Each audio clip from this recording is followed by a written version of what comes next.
ranged poke. Hecarim can close the gap, so I think we'll definitely see some junglers show up in that top lane.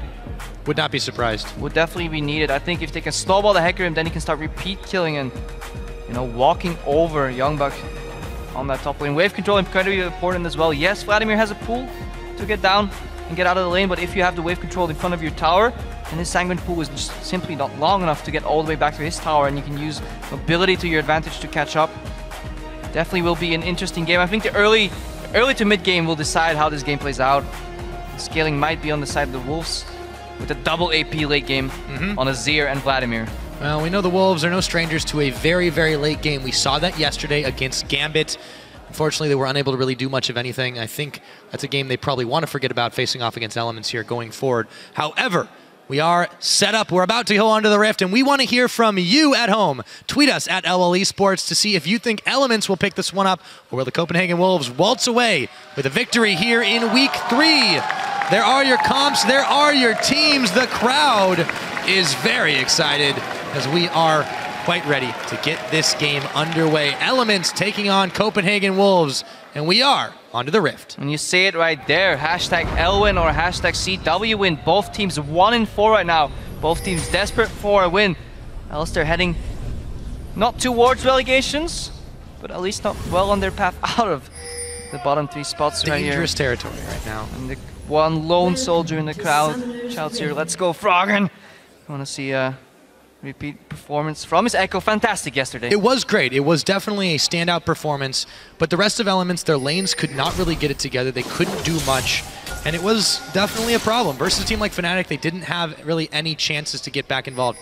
Copenhagen Wolves, on the other hand, they need to start coming up with some new tactics for sure. We'll take a look as this game starts out. Elements going fairly deep in, look to be establishing some vision. Wolves have to give them a distance. I think I have it figured out what they want to do. Elements, they want to lane swap away because Hecarim has Smite, duo jungles pretty well. Youngbuck is a scaling AP laner with very poor jungle clear that doesn't do well into lane swaps. In addition to that, if you take a look at what's going on the bottom lane, Glista Morgana, double ranged, have that 12% of your maximum HP damage, can close the gap, go forward if a bind connects. So Tabs and Promise you probably don't want to lane this. We saw this yesterday as well. Elements did not want the laning phase, but Fnatic, they were smart enough as a team to realize that. They matched the swap. It just simply wasn't enough. They do have the scouting ward there available, so Elements will know that this has happened.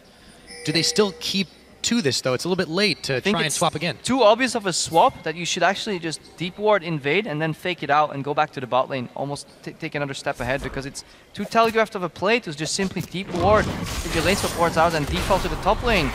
It's too obvious of a swap scenario. It's advantageous for the top laner and advantageous for the bot laner. So obvious here. Spreading out the passive procs, this is what I like seeing. Usually this goes a lot quicker because you used to be able to start Sangling Pool. Start binding, and this is the optimal way to do double golems, and I'm proud of Friesen Unlimited. They've graduated from the golem school. Crepo seal of approval on their diplomas as well. So with that, we have our Australia lanes. Tabs and Promiscu will find Unlimited and Freeze after it all. As we start this one off, and we thought about junglers focusing on the top side, I'd say that's probably going to go spiral down towards the bottom, which means dragon control is another thing to factor in. No, it's not disastrous in this lane here if Tabs can poke out. The reason Ashe used to get picked a decent amount into kills is because the range poke is enough, and the hook lands. Unlimited still level 1. Yep, and talking about poking him out, he's going to have to burn his flash, sends a dark binding. Nice juke by Promiscu. You see the return damage come out there. If they don't land, if they get hit by the bindings, then they're in trouble. If they can juke them and hooks in return, then they're doing fine. But the all-in potential is definitely on the Wolves' side. But Tabs and Promiscu, definitely good players. They can dodge it. So far, so good. But Airwax is coming up here for some no wards. Backup, no wards to spot him. Promiscu and Tabs, they could be in danger. Let me just give it away. Yep, that's an immediate flash by Promiscu. But no Tabs is a little bit caught. There's the hook. Airwax is going to flash over into Tabs, into the exhaust. That's going to be first blood as Freeze rips out those spears. Even though Unlimited gives away that gank by moving up aggressively, there's not enough defensive tools on the side of Elements. They need level 3 on the Thresh. They need that Lantern. If they had that, Tabs could have gotten out unscathed. Instead, they take him down. And another first blood giving up at Elements, and if history repeats itself, this will mean that Elements are on their way to lose the game. A little early, but yeah, I mean it's an early call, but you know, it was a good move by Copenhagen Wolves. They knew that Elements would be feeling very confident in that dual lane, and they responded immediately by sending Airwax that way. Meanwhile, back in the mid, we've seen Froggen and Soren just batter each other just a little bit, but Froggen not getting the better of it just yet. Dexter now moving in to take away this blue buff from the likes of Airwax while he isn't in range. Back to the top side though, Promiscu gonna eat a binding, but he sends a hook flying. Unlimited will be able to shield it up. A lot of one-off action all across the board, but no concerted efforts on either party just yet. Yeah, definitely. The Dexter goes for the cross-map objectives, trying to steal Airwax's blue there. But he draws away JWoww in support. JWoww then allows Youngbuck to push out that bot lane, bounce the wave, get a safe shot. So he's getting through these early levels that are rough. But Airwax going for the return gank. They're looking at Tabs. Tabs runs right into it. He'll get the lantern to safety, but Denied. It's interrupted. Airwax will have the shield, and Freeze will have yet another kill. Off to a rolling start on this 2-0 Kalista. Fantastic counter by Airwax. Yes, he goes for Tabs, and then you usually think, oh no, we're gonna see a lantern, we have to go for the Thresh, but he just knocks him out of the lantern, and Tabs, no summoners. 2 deaths on him already, and he's playing this very weak early game AD carry. We saw Forgiven do it too. If you get caught a couple times on Ashe, well, you bet your life on it that you get caught a couple more times, and then you're gonna lose that life that you just wagered. Well, it's happened twice already, so Copenhagen Wolves with a decent lead up in the top side duo lane means they will have the gold edge so far. However, yet to make anything more of it, they will be backing together. Freeze and Unlimited to go and shop just a little bit. Taking a look at the gold that they have acquired so far, a decent lead, really. Double the gold of Tabs on Freeze right now. He can make do with quite a lot, and he picks up, looks like a BF sword to start things off. Yeah, and gold usually doesn't tell the tale all the times, but if you look at the items, that does. A 38 CS BF sword, that is quick. That is early. 5 minutes, 30 seconds in the game, Freeze bought that, and he's gonna snowball the matchup. At this point, is it even worth laning 2v2 anymore? Should you free up Promiscu as a resource and send him to roam, because Freeze does so much damage right now. Yeah, I think that might be the best bet. Let's see if they decide to take that option, but Airwax still smelling weakness here. It's around the side. Let's see what happens if Tabs and Promiscu step up for this farm. And look at the wave as well. It's pushing forward. Right now, they're relatively safe in their position, but 30 seconds from now, that wave's going to be farther up the lane. And then Kalista can use those hops forward aggressively. Likely they start focusing Promiscu now because he's the one that holds the lantern. Airwax is lurking. Dexter is here for the return gank though. Yeah, Airwax might have caught himself in. He goes to check on Tabs. The lantern goes out as Promiscu walks back the unsafe way. There's the hook. There's the shield. It comes too late. Airwax though, the heal comes out. A huge teleport in, or rather Airwax goes in. Teleport from JWoww rather, as the fight just starts out of nowhere. Dexter, the Hemo Plague, it should burn him down. It is Youngbuck who secures the kill. Taking stock of it in the craziness. It's a 1-for-1, but they're looking to add to it. Tabs, he's going down. A double kill for Youngbuck. JWoww still clumping around. Let's see if he can find Youngbuck. No! Freeze will rip the spears out for a 3rd kill. Double kill for Youngbuck. Comes in with the teleport later than JWoww, but it wasn't enough. Elements, they tried it. It was nice ID. They spread out beautifully. They didn't get caught. Tabs didn't get caught rather. Then Godfred or I'm stumbling, Pyra. So much action. Promise so much stuff happening. So many new supports. Let's take a look at it one more time. Back at it again. Slow down. Check. So okay. Tabs. Good tunnel. He wants to cut off Tabs' escape path. He sees the lantern, then he wants to try and cancel that maybe. He knows Tabs is safe. Now this is where he goes haywire. We turn around on Airwax, and Elements is first, so they planned this. JWoww comes in, limited drops, but then look at the damage Youngbuck's about to do. Ulti, EQ. Dexter, he gets the Ren stack from Freeze, puts him in kill range while he dashes over. He could have used that body slam defensively to peel. Suicide kill for his champions. Tabs gets focused immediately, and JWoww just doesn't quite have enough. And this is grim. They're snowballing the early game AD carry in Kalista first pick. Their late game scaling mage that they picked for Youngbuck as a 5th counter pick is getting gold as well. Elements are down 2-5. Yet another game where before the 10-minute mark, they're already at a gold deficit. Even got me at a loss for words. Yeah, got me too, to be honest with you. That was Copenhagen Wolves reacting very quickly, make the best of the situation that they could. Elements were still able to secure a few kills, but still, they just didn't get enough to compare, and Freeze is starting to become a real safety hazard for this Element squad. He said 100% kill participation. If that build is to be believed, he could be working his way up to a very early Bloodthirster. Soren, meanwhile, will dodge out from the parallel convergence, but overall, the Wolves are definitely doing quite well in this game. Yeah, Soren definitely watched Featherman play against Froggen's Echo yesterday. Knows if you dodge the parallel convergence, usually fine. Now they've swapped Promiscue, back off it, and Tabs back to the bot lane. They're doing the Krugs, but he's already here. Look at Freeze, level 7. Tabs maybe just got level 6 here. Promiscue behind still, so experience disadvantage, gold disadvantage, pressure disadvantage, well, and Tabs most importantly, item disadvantage. Exactly. He hasn't been able to really shop for much. He'll finally go back and acquire himself a arrow in the mid lane. It is Hail Mary. Flying. Will it hit Soren in the face? No! He sidesteps it, but the parallel convergence will smack him right up as Froggen Chrono breaks in. Soren takes a whole lot of damage. Whoa! There it goes. That was the Chrono. I got juked. That was fake. I was 4 seconds so in the many future. hops. My bad. Yeah. Tell me my fortune, Pyra. Am I going to stumble over my words again? Not in the next 4 seconds. Not in the next 4 seconds. Yeah, so with all that, Soren will eke away a little bit, but Froggen right now doing quite well in this mid. Once again, though, the tale is his team has just not done as well individually, and they're not able to come together as a team as well as the Copenhagen Wolves are right now. Definitely. Hopefully Froggen and friends stay friends after this game, because he's doing well yet again, just like yesterday, but the rest is falling down. Not looking good. And Tabs had to use that arrow in the mid lane. We see parallel converges again. Soren? Yep, Soren, he's forced in it. He throws the Emperor's Divide, but Froggen will be able to take a bat to his head. There was yet another one of those phase dives. Meanwhile, though, the Wolves will secure themselves Dragon number 1. Sacrifice Soren to do it. This is good. This is good. For both teams right here. Wolves pick up a Dragon. Yes, they lose their mid laner. And Elements, they still have that Hail Mary. They still have Froggen getting fed. Maybe he can carry. If you look at the bot lane, it's not a good point or not a good sign when Ashe that is behind is firing her arrows into the mid lane, looking for an opening. She just wants to farm right now. The gold advantage on Freeze is major. Let's see if they can translate it into even more objectives. The bot lane tower is down to 20%. Just took the Dragon.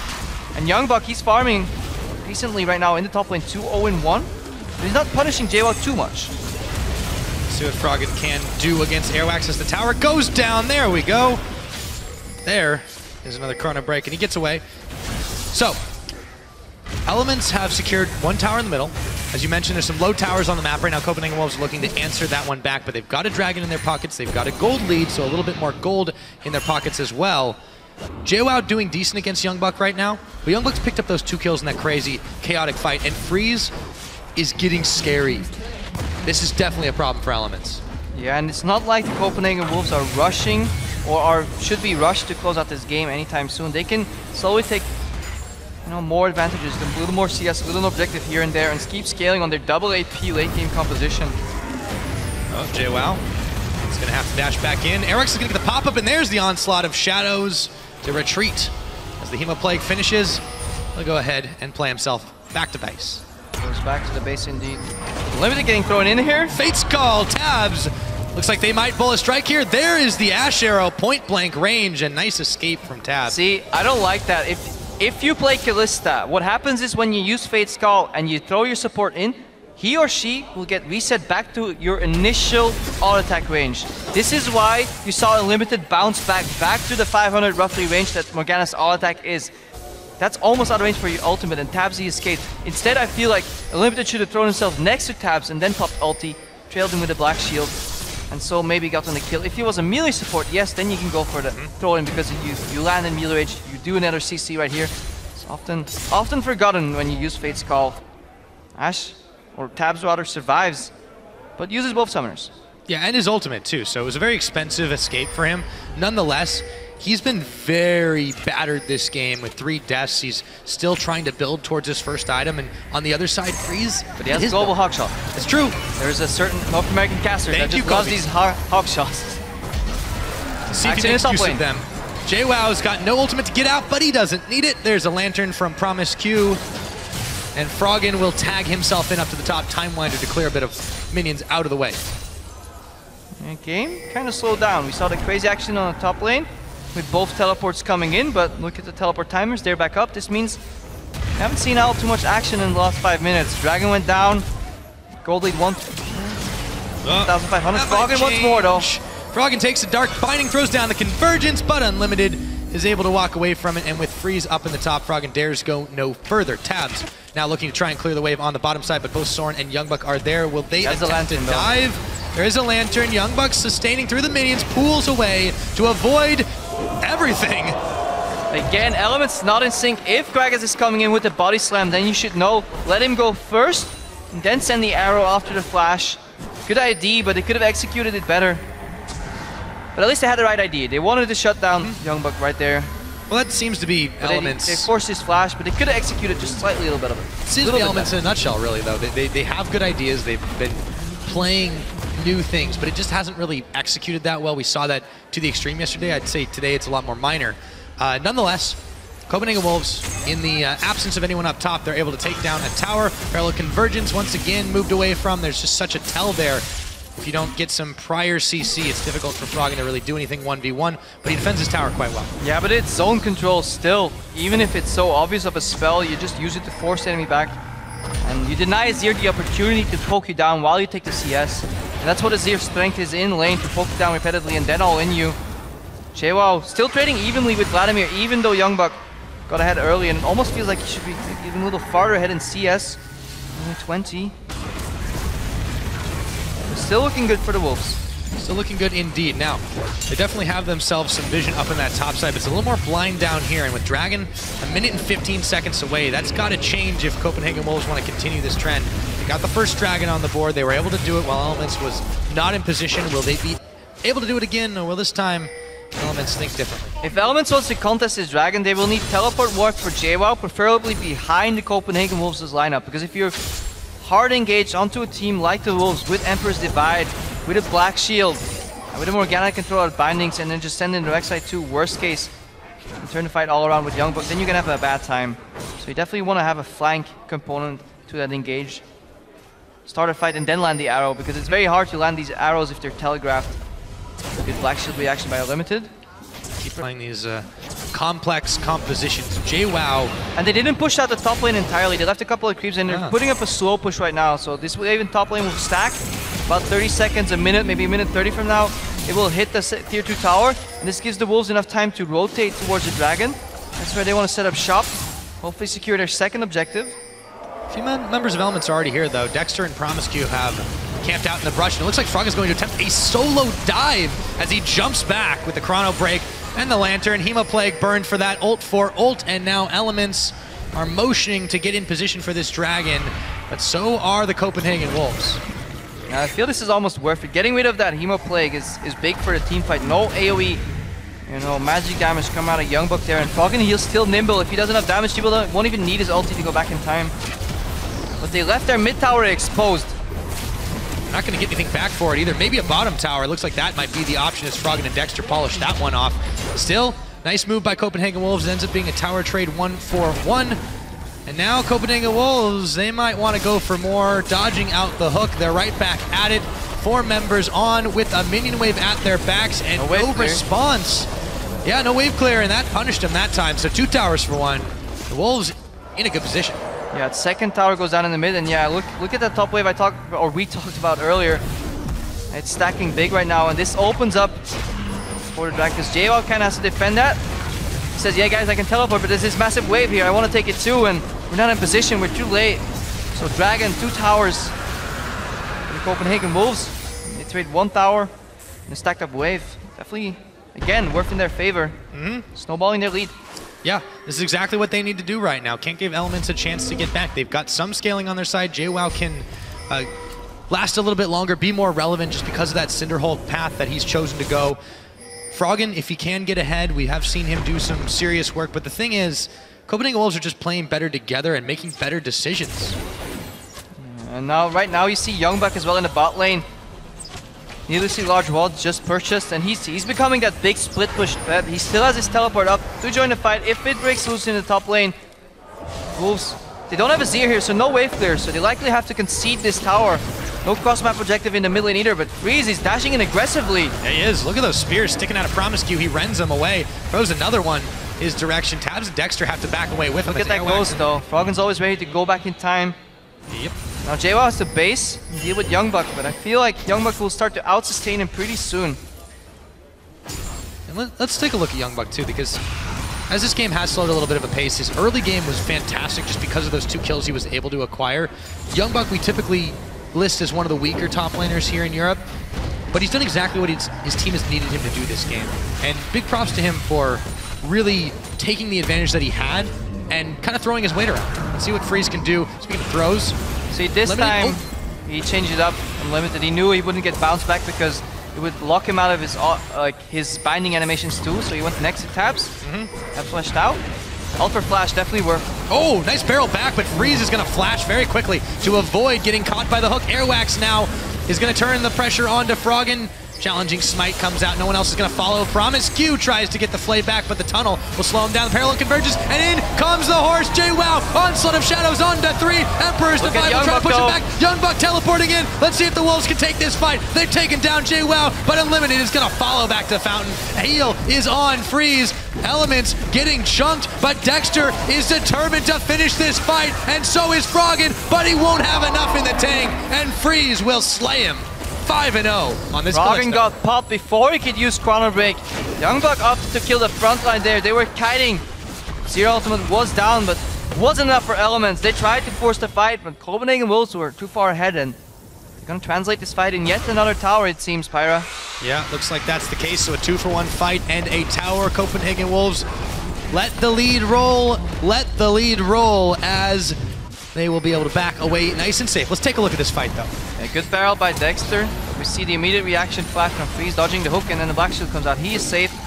Erics get caught here, and you want to hold the play until you see the tunnel animation. A little early on that, gives Erics free passes to get over. Could have changed the fight.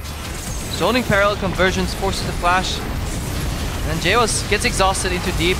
Hook misses on the teleport too. Youngbuck doesn't get stopped, so Promiscu with a repeat from yesterday, just not quite right on his timings. And it's punishing Elements. They need the outplays here. If they want to fight against the gold lead, you need to just play better than your opponents because they're working with more resources. Sadly, for Elements at least, they're not doing that just yet. And the Wolves expand their gold lead to 5,000 right now. Yeah. And that's big given the history. 21 minutes in the game. 5,000's a bit of a rough gold lead, not to mention the 2 dragons the Wolves have, 5 towers to 2. They're ahead in pretty much every conceivable aspect of the game right now, and Elements, they keep trying, but I feel like, yes, outplaying is something they have to do. They haven't been able to do that for quite a long time in the split. And yeah, let's see how this game progresses from here. We say this a lot about teams that are not used to win a lot of games. You know, they're not used to playing with a lead, and let's see how well they can close. Yesterday, the Wolves rolled over and died. But what are they going to do right now? Are they going to follow this lead, Pyra? Yeah, I feel like for Gambit, yesterday, it was kind of a matter of them not being able to close out and the Wolves just being able to stall a little bit, but this situation is so different to them. Let's see if Youngbuck survives this one. He's in some serious trouble. JWoww has to take the Thresh Express to get himself out of danger. Now Soren, Emperor's Divide, puts down the Azir Turret, flashes all in the blink of an eye. And he is going to be able to get out of the situation. Tabs gets picked up, and Soren hops back in. Dexter tries to hop out, but Soren will slay him. The order was given, and it was fulfilled. Copenhagen Wolves turn a bad situation into a great one. And knock knock, who's there? Shurima. The Copenhagen Wolves pick up 2 kills. And they look to translate this into a Baron. If there's any team or any member you want to have on your team when you're doing a Baron with a numbers advantage, it's Kalista, because you will always secure it with the Ren passive, or active rather. Yeah, Herux he can go on zone control duty. The jungler can just try and zone out people, worst case, because you can execute it. He eventually picks it up with Smite combo. Easy peasy Baron. We said it just now. How are they going to close? And pick up another couple of kills. Elements yet again behind. Getting avalanched upon. We can no longer call it a snowball. Yeah, we talked about this early on in Champ Select. That is what happened to him. It could be dangerous. Let's take a look once again at how Soren looked like he was caught, but then pops up the tower and knows that he can just stall. All he needs to do is stall. Hook goes wide, goes to the tower here, and now Elements is caught. They were moving as a team, but suddenly they find themselves with a surprise tower popping up, and usually don't like those surprise towers. Good move by Soren, knowing what he had to do. He peeled defensively with the Emperor's Divide, flashed out where necessary, stayed alive long enough for his team to catch up, and Copenhagen Wolves know that in even numbers they will always win these fights now. with such an advantage. It looks like Emperor's got a few new moves besides the Shurima Shuffle in his playbook. And on the back of that, and Freeze just getting so far ahead this game. Honestly, all the Wolves just doing exactly what they need to. They have amassed themselves a serious lead. JWoww and the rest of Elements attempting to push 2 lanes at once, but Copenhagen Wolves, they're all on the bottom and taking them down as Youngbuck runs interference. And Elements are pushed off. Baron buff. To buff those minions, expends his ulti to take out the wave, and there's no one here. Yeah, it's empty, but even if there was somebody there, they would quickly disappear, so Elements banking, hoping that the Wolves can't take down any Nexus towers. They're not leaving. I feel like they can. Few members of Elements have come back. In comes JWoww, but he's afraid to actually dash into anyone as his home guards runs out finally. That's the power that he had. They're going to try to group up on the rest of Copenhagen Wolves, but now he's forced to ult defensively. Airwax is tanking the lone Nexus turret remaining. Meanwhile, Youngbuck finally went down to Froggen, but he bought a whole lot of time. Oh, immediate cleanse. Nice. Well done. That signals to Wolves, okay, we've come too far, or rather we've stayed too long. Let's back out, try this again. But already a massive play, and now they're looking to go again. Froggen still hasn't backed in this one, Crapo. Yeah, if he didn't quite catch it, Froggen used that Zonia's Chrono Breaker combo while Youngbuck was waiting for him. He popped him, but in the bottom, JWoww gets bound. He gets denied. He gets a minion. Oh, all the way back to Fountain. He's able to get back. However, Copenhagen Wolves, they really might have overstayed their welcome here. So dangerous, but they managed to take down the last Nexus turret. It's just a Nexus for Elements. Copenhagen Wolves, talk about trying to close. They've taken this one all the way up to 11. In comes the Rek'Sai again. Yeah, Teleport comes in full HP, Youngbuck. Rek'Sai comes back full HP. Bare Nexus, Froggen half HP, he's going in! He's gonna try to save the game if he can, throws down the Zhonya's Hourglass, and Copenhagen Wolves will turn around. Soren pokes him to death, and now Elements in the last of their efforts to stay alive in this game. I don't think it's gonna matter as the Copenhagen Wolves finish him off in just under 26 minutes.